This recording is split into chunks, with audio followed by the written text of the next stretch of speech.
कोई समाज ये चाहता है कि चुनाव हो महासभा का, तो उसमें ये इतनी देरी क्यों कर रहे हैं और इसमें इतने हथकंडे अपनाने की जरूरत कहाँ पड़ गई? जो मैं आपके सामने आज इसी मुद्दे को लेकर दो शब्द रखना चाहती हूँ। उसमें कोई गलती हो तो क्षमा प्रार्थी हूँ। मेरे से पूर्व वक्ताओं ने बहुत कुछ बता दिया है। जो बात होनी थी वो हो चुकी है, उसी बात को दोबारा दोहराने से कोई फायदा नहीं है।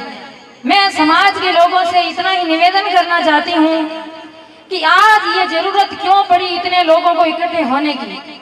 हम हमारा बताते हैं कि पाकिस्तान के पास एक छोटे से गांव से, यहाँ से 300 किलोमीटर दूर, हम आज से पहले कभी रामड़ावास नहीं आए थे और आज यहाँ आने की क्या नौबत आई। हमें ये महसूस हुआ कि हमें वहाँ जाना चाहिए।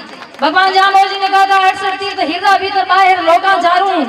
तो हम तो सच बता रहे हैं कि मेला देखने नहीं आए थे। हमें किसी ने बुलाया था। मैं भी एक सामान्य घर की बेटी हूँ और सरकारी सेवा में भी हूँ, तो ये भी मुझे पहले 2 दिन कंफर्म करना पड़ा कि मेरे को छुट्टी लेके यहाँ से जाना चाहिए। और मैंने 8-10 सालों से ये चीजें देखी और मेरे मन में महसूस किया कि मैं मेरे भी 2 शब्द आपके सामने रखूं।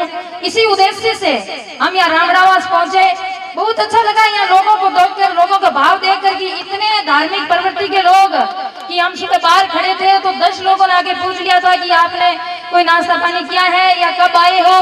तो इन लोगों का मान सम्मान वो बिश्नोई समाज के मुताबिक बहुत ही सराहनीय मुझे महसूस हुआ। लेकिन खाली यहाँ आए और लोग बोल के चले गए, हम भी बोलकर चले जाएंगे, इस बात से कुछ निकलना है नहीं। अपने को विचार करना है कि अपना जो तपोस्थली है मुकाम, वहाँ भी अपन लोग इकट्ठे होते हैं। लेकिन कभी विचार किया कि मंच पर से क्या बोला जाता है? गुरुजी ने पहले भी बताया कि सही बोले तो भी तालियां बजाई जाती हैं और गलत बोले तो भी तालियां बजाई जाती हैं। तालियां बजा के वहां से चल देते हैं। लेकिन ये विचार नहीं किया कि मेरे घर में गांव में आग लगी है, उसी गांव में मेरा घर है और वो आग मेरे घर तक आने वाली है।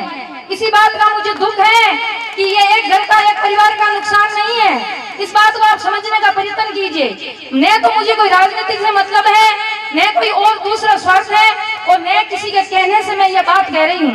10 साल से ये लड़ाई चल रही है, समाज का उत्थान कब होगा? आप इस पर विचार क्यों नहीं कर रहे हो? अगर कोई समाज ये चाहता है कि चुनाव हो महासभा का, तो उसमें ये इतनी देरी क्यों कर रहे हैं और इसमें इतने हथकंडे अपनाने की जरूरत कहाँ पड़ गई?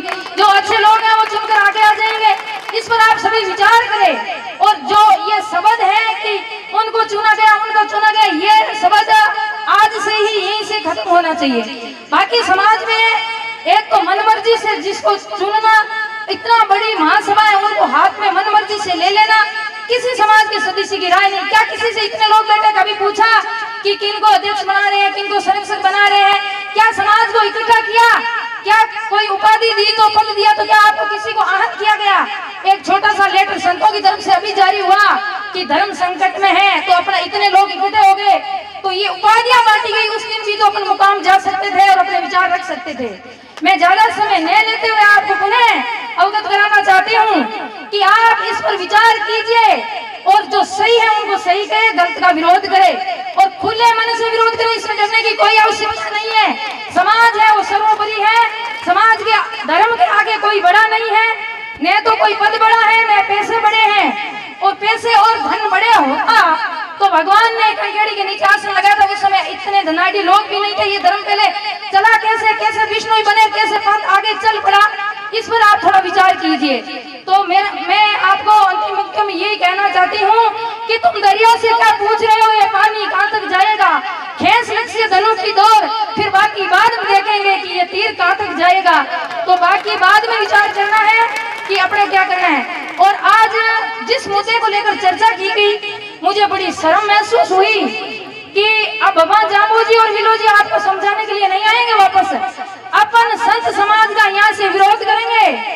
उस समाज का पतन निश्चित है और थोड़े समय में भी होने वाला है। संतों का मान सम्मान करें। हम 40-50 लोग वहां से चल के आए हैं, तो हम संतों के पक्ष में आए हैं। जो पंचों ने निर्णय लिया उनके पक्ष में आए हैं। और जो मुकाम से लेटर निकाला गया उनकी हम घोर निंदा करते हैं इस मन से कि हम कभी ही समाज ये स्वीकार नहीं करेगा कि अपनी मनमर्जी से निर्णय ले। समाज की कोई भी निर्णय हो वो समाज की सहमति से लिया जाए। और जो लोग गलत, अब कोई भी भी उदाहरण पेश करते हैं कि उन्होंने गलत किया तो सीधा सा कह देते हैं कि तुम कौन सा भला है। मैं भला नहीं हूँ, मैं सबसे पीछे बैठता हूँ, मंच पर आने की हिम्मत नहीं होती है, बोलने की हिम्मत नहीं होती है।